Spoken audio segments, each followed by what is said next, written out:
All right, stop, collaborate, and listen.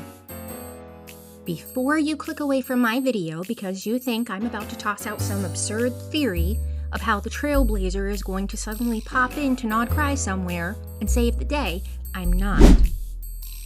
I'm going to tell you the story of how a character in Genshin Impact is impacted by events that occurred in the Honkai-verse. This isn't to say that I think Honkai characters are going to jump into Teyvat. It isn't.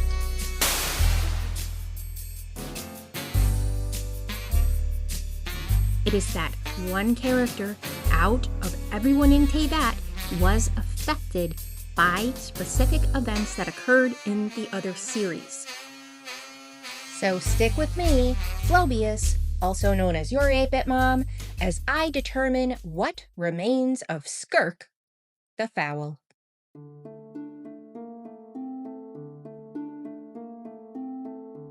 Prior to her release, Skirk was one of the most anticipated characters in Genshin Impact's history. And it's not hard to see why. She's enigmatic, she's mysterious, she's powerful.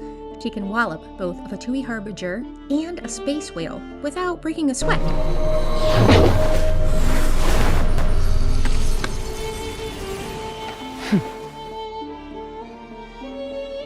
We follow her throughout her story quest and learn about her troubled past and why it is that she hides all of her emotions away.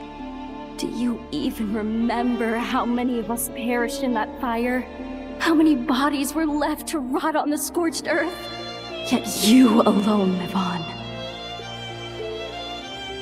We even crack her shell a little bit and allow some of that emotion to seep back in. Her tragic past is something to which we can all relate on some level. I'm not saying that we all lost our parents in a tragic fire after a war, but we all in some way have that same trauma within us. Something in childhood that broke us just a little bit. For good. During Skirk's story quest, we are privy to some inner thoughts, and we follow her along in her mysterious inner emotionally turmoiled world, while we learn about what happened to her pre-Genshin. The way in which her story unfolds immediately reminded me of a different game from a different series. The game in question is called What Remains of Edith Finch.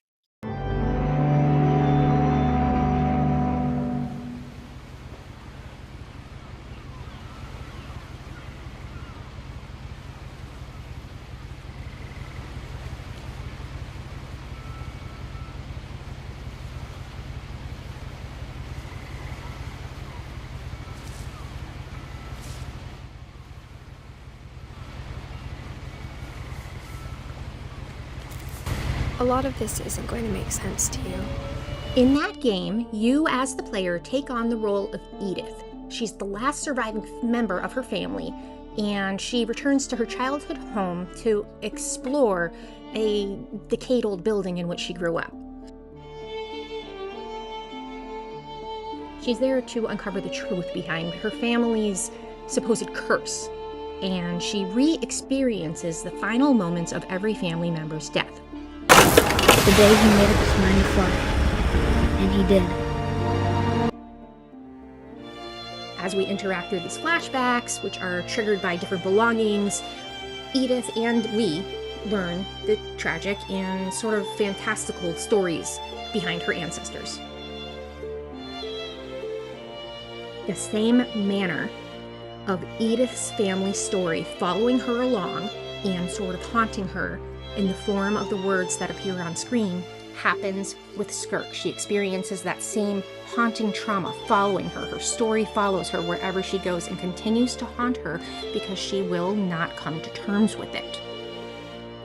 Once she accepts her own story, once she accepts that her emotions are real and that they're a visceral response from what occurred to her when she was a child, she breaks into a point where she can begin to heal.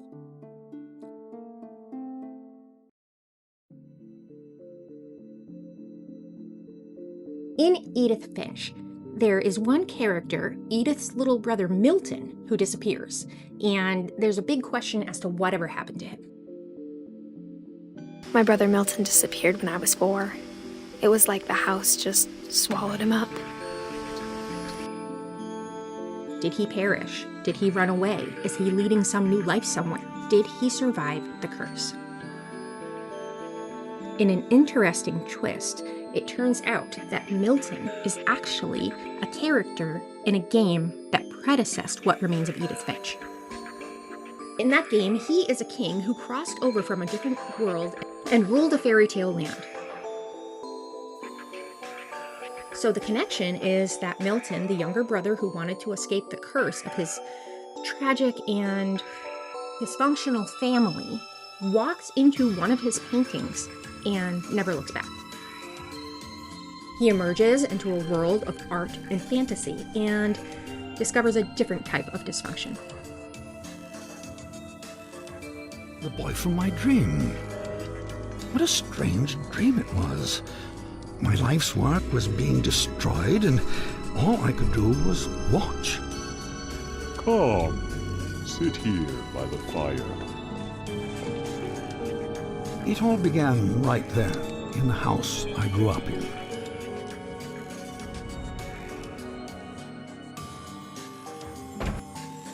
Now, these two games are somewhat standalone. This story, The Unfinished Swan, can exist on its own.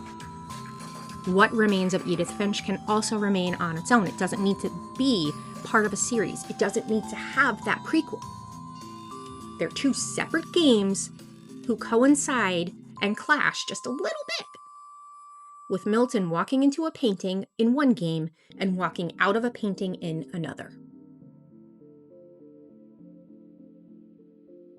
In Genshin Impact, we learn of Skirk's tragic past, that she belonged to a special race of people who had quick healing abilities. They were able to withstand major physical trauma and still survive. They could heal from things most living things could not even survive. That reminds me of Honkai Star Rail and the Path of Abundance, where the Aeon Yao Shi bestows immortality and longevity upon various species who seek it out. It began 8,000 years ago, when the emperor of an ancient kingdom yearned for both legacy and immortality. He sent our Xianzhou ancestors into the astral seas. And through the boundless stellar reaches sailed great ships in isolation softly veiled.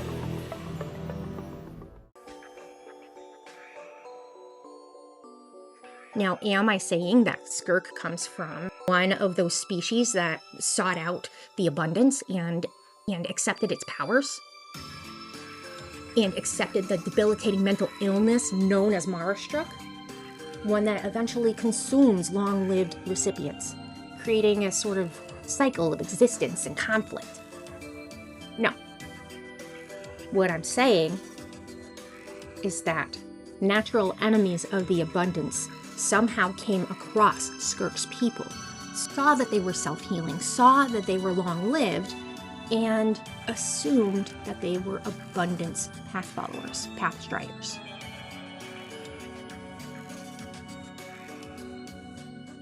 In Honkai Star Rail, there is a definitive group that is against the abundance.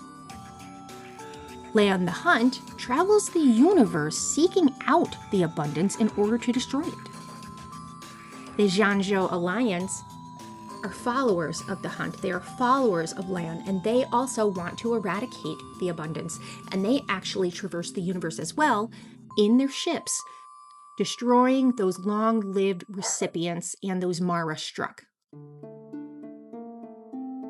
So here's where we blend these two games together, and we say they can exist independently, but they also have a small connection, that connection being Skirk. We learn in Skirk's story quest that her people were visited by a merchant ship.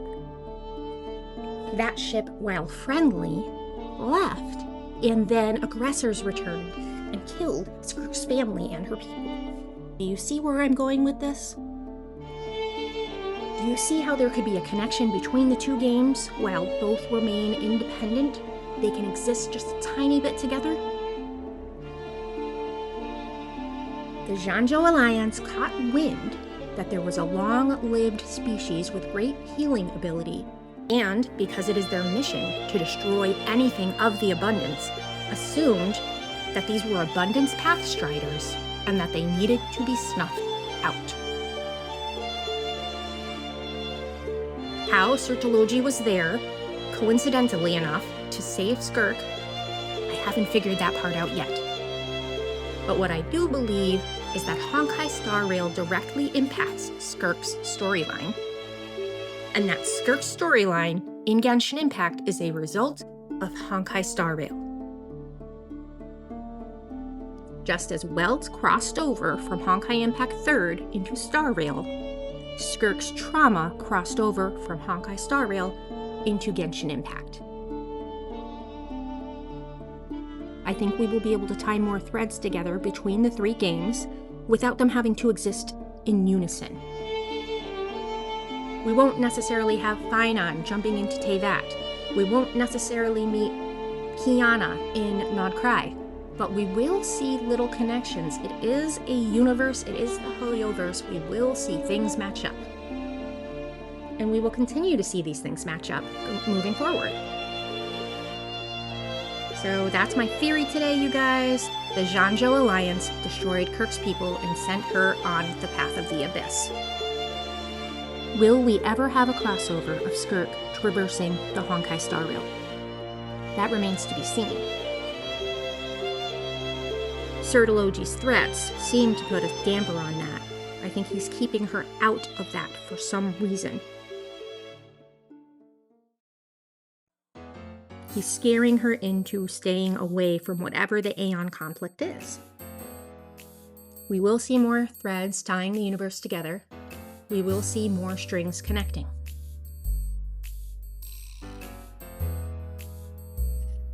A special nod to this month's giveaway winners, and a huge thank you for everyone who supports the channel.